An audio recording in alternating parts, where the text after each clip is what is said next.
ಒಳ ಮೀಸಲಾತಿ ಗೊಂದಲ ಕೂಡಲೇ ಸರಿಪಡಿಸಿ ಸರ್ಕಾರಕ್ಕೆ ಬಸವರಾಜ ಬೊಮ್ಮಾಯಿ ಆಗ್ರಹ.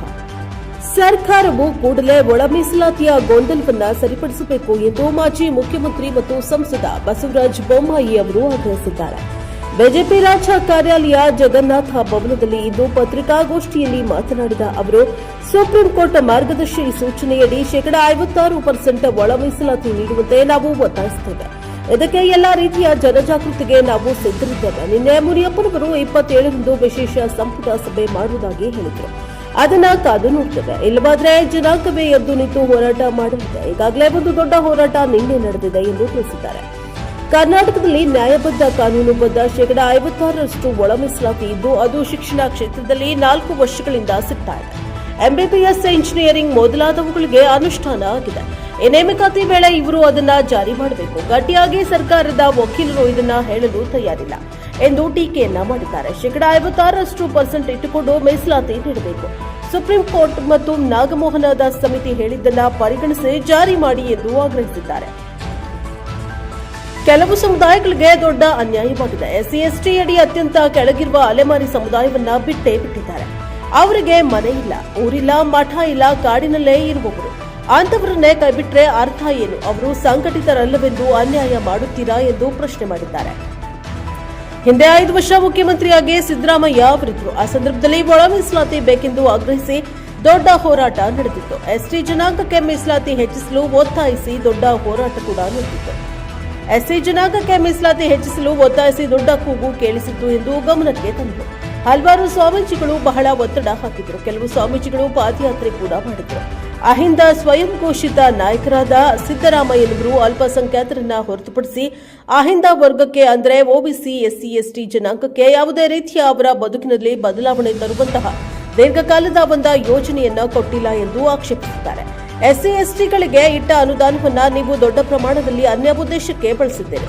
ನಿಮಗೇನು ಅನ್ನಿಸೋದಿಲ್ವಾ? ಇಟ್ಟ ಹಣವನ್ನ ಸಂಪೂರ್ಣ ಖರ್ಚು ಮಾಡುವುದಿಲ್ಲ. ಅದರ ಬಗ್ಗೆ ನಿಮಗೆ ಯಾವುದೇ ಜವಾಬ್ದಾರಿ ಇಲ್ಲ. ಸುಮಾರು 60,000 ಕೋಟಿಗಿಂತ ಹೆಚ್ಚು ಹಣ ಎಸ್ಸಿ ಎಸ್ಟಿಗೆ ಇಟ್ಟದ್ದು ಅನ್ಯ ಉದ್ದೇಶಕ್ಕೆ ಉಪಯೋಗಿಸಲಾಗಿದೆ. ಇದಕ್ಕಿಂತ ದೊಡ್ಡ ಅನ್ಯಾಯ ಬೇರೆ ಬೇಕಾಗಿಲ್ಲ ಎಂದು ಟೀಕಿಸಿದ್ದಾರೆ. ಒಬಿಸಿಗೆ ಇಟ್ಟಂತ ಕಳೆದ ಬಜೆಟ್ನಲ್ಲಿ 441 ಕೋಟಿ ರೂಪಾಯಿ ಅನುದಾನದ ಎಲ್ಲ ಮೊತ್ತವನ್ನ ಜನಗಣತಿಗೆ ಕೊಟ್ಟಿದ್ದಾರೆ. ಅದು ಕೇವಲ ಹಿಂದುಳಿದ ವರ್ಗದ ಜಾತಿ ಗಣತಿಯೇ, ಎಲ್ಲಾ ವರ್ಗದ ಹಿಂದುಳಿಯುವಿಕೆಯ ಗಣತಿ ಇತ್ತು. ಅದಕ್ಕಾಗಿ ಹಣವನ್ನ ಒಬಿಸಿಯಿಂದ ಯಾಕೆ ಕೊಟ್ಟಿದ್ದೀರಿ? ರಾಜ್ಯದ ಬೊಕ್ಕಸದಿಂದ ಕೊಡಬೇಕಿತ್ತಲ್ವೇ ಎಂದು ಹೇಳಿದ್ದಾರೆ. ನಿಗಮಗಳಿಗೆ ಬಜೆಟ್ನಲ್ಲಿ ಇಟ್ಟ ಹಣವನ್ನ ಖರ್ಚು ಮಾಡಿಲ್ಲ. ಒಂದೇ ಒಂದು ಗಂಗಾ ಕಲ್ಯಾಣ ಕೊಟ್ಟಿಲ್ಲ ಎಂದು ಎಸ್ಸಿ ಎಸ್ಟಿ ಶಾಸಕರೇ ದೂರು ಕೊಟ್ಟಿದ್ದಾರೆ. ಈ ಮನೋಧೋರಣೆ ಯಾಕೆ ಎಂದು ಹೇಳಿದ ಅವರು ಈಗ ಬಂದಿರುವ ಒಳ ಮೀಸಲಾತಿ ಸಂಬಂಧ ಮತ್ತೆ ಗೊಂದಲ ಸೃಷ್ಟಿಸಿದ್ದಾರೆ ಎಂದು ಆಕ್ಷೇಪಿಸಿದ್ದಾರೆ. ಅವರಿಗೆ ಬದ್ಧತೆ ಇಲ್ಲ, ನಿರ್ಧಾರ ಮಾಡುವ ಸ್ಪಷ್ಟತೆ ಇಲ್ಲ, ಈ ಜನಾಂಗದ ಬಗ್ಗೆ ಕಳಕಳಿ ಇಲ್ಲ ಎಂದು ಟೀಕಿಸಿದ್ದಾರೆ. ನಾವು ಮೀಸಲಾತಿ ಪ್ರಮಾಣ ಹೆಚ್ಚಿಸಿದಾಗ ಅದು ಚುನಾವಣಾ ಗಿಮಿಕ್ ಎಂದಿದ್ರು.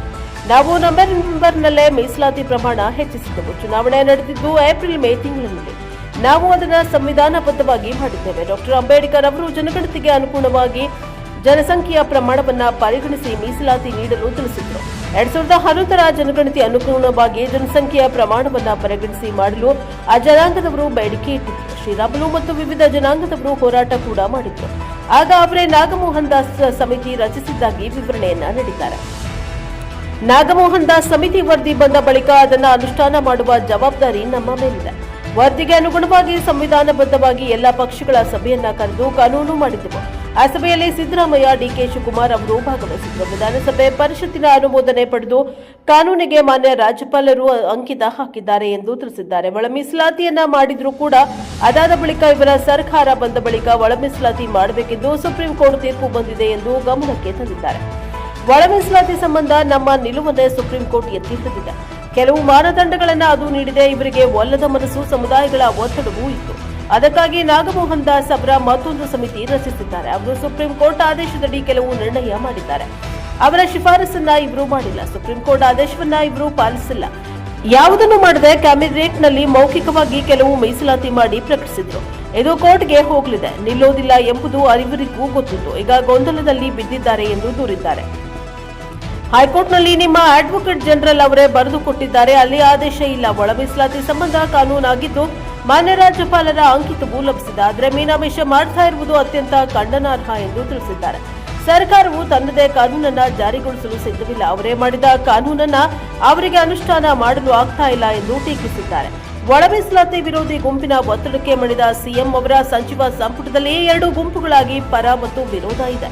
ಒಂದು ಗುಂಪು ಒಳ ಮೀಸಲಾತಿಯೇ ಬೇಡ ಎಂದಿದೆ. ಸಿದ್ದರಾಮಯ್ಯನವರು ಒಳ ಮೀಸಲಾತಿ ವಿರೋಧಿ ಗುಂಪಿನ ಒತ್ತಡಕ್ಕೆ ಮಣಿದಿದ್ದಾರೆ.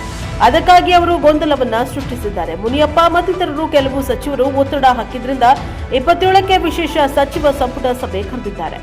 ನೀವು 54,000 ಹುದ್ದೆಗಳನ್ನು ಭರ್ತಿ ಮಾಡುವ ಆದೇಶ ಮಾಡಿದ್ದೀರಿ. ಒಳ ಮೀಸಲಾತಿ ಬಗೆಗೆ ಸ್ಪಷ್ಟತೆ ಇಲ್ಲ. ಒಲದ ಮನಸ್ಸಿನಿಂದ ಮಾಡುವ ಪ್ರಯತ್ನ ಇದೆಂದು ಆಕ್ಷೇಪ ವ್ಯಕ್ತಪಡಿಸಿದ್ದಾರೆ.